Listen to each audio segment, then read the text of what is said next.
And welcome back to Tech Tuesday. So today's Tech Tuesday is a pretty simple one, but also something that's really important to the way that I work around here. So today's Tech Tuesday is all about cutting mats. So cutting mats are basically just a special rubber material that is self-healing when you cut on it. So it does a lot of different things, and I'll kind of go over some of the advantages of using them. So in the beginning, when I first started doing all of this, even back when I was a kid, when I started working with X-Acto knives for modeling and things like that, I would basically just take a piece of cardboard to cut on. So I would take my whatever I was doing and then just use this as the cutting mat so I wouldn't damage the table. The problem with cardboard, there's a lot of problems with it.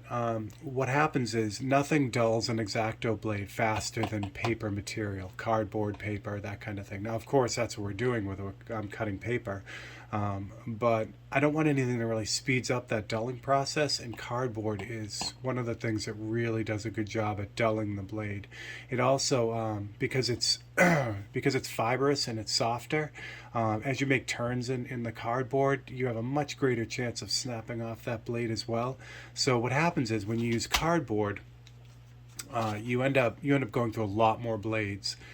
So that's what I was doing, and that's kind of what I wanted to get away from. So cutting mats have been out for a really long time. Drafters have been using them forever.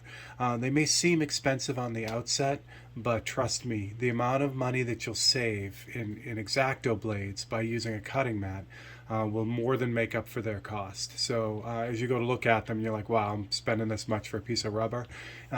Trust me, you'll save it in blades. So there are a number of different manufacturers all over the place. All I can say to you is that they're all a little bit different. So, grab one that you could find, try it out, and then when that one expires, just grab another one and see which one you like best. And you'll eventually narrow it down to the brand you like. Like I said, I haven't found one brand being a lot better than another. It's just some work better for the way that I work. And they come all different kinds. Green is a common color for them. They sell them translucent, so this one you can almost kind of see through a little bit. This one's even more see-through, but you get the idea. A lot of them will have markings on them. I do use the markings sometimes, but again, it's just personal preferences. Big one by Trulers that has all kinds of cool markings on it. They are generally two-sided, so you can get a lot of mileage out of these. The way that they the way they end their lives, what happens is you make constant cuts over and over in them. I don't know if you can see it on this one. As you make constant cuts, what will happen is the surface will go from being that kind of soft rubber to a harder rubber. You'll basically just score it till it's like really, it doesn't really work anymore. And you'll notice it too. You'll be cutting on it and it feels like you're cutting on, something a lot harder than the rubber. But the nice thing is that takes a long time. This cutting mat here. I got this back in June, so it's almost a year old now, and I'm still using it. So, and I've only really worn out these two sections right here. That's just habit. That's where I end up cutting. But if I turn it, I can get a brand new section here, and then you can flip it over and use the other side too. So you get a lot of use out of it. Again, so they're expensive, but they do last a long time. And then what's nice is when they are done, like when they get really, like this one has kind of seen the end of its life. What I use for this one is I'll actually cut like cardboard and heavy stock on something like this. So something that doesn't need to, really protect the blade as much, but still needs to protect the surface. So again, you get a lot of use out of them.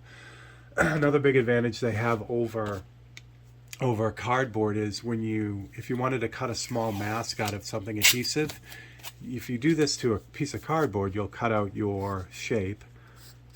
And as you pull this up, you pull up all the paper and cardboard and everything.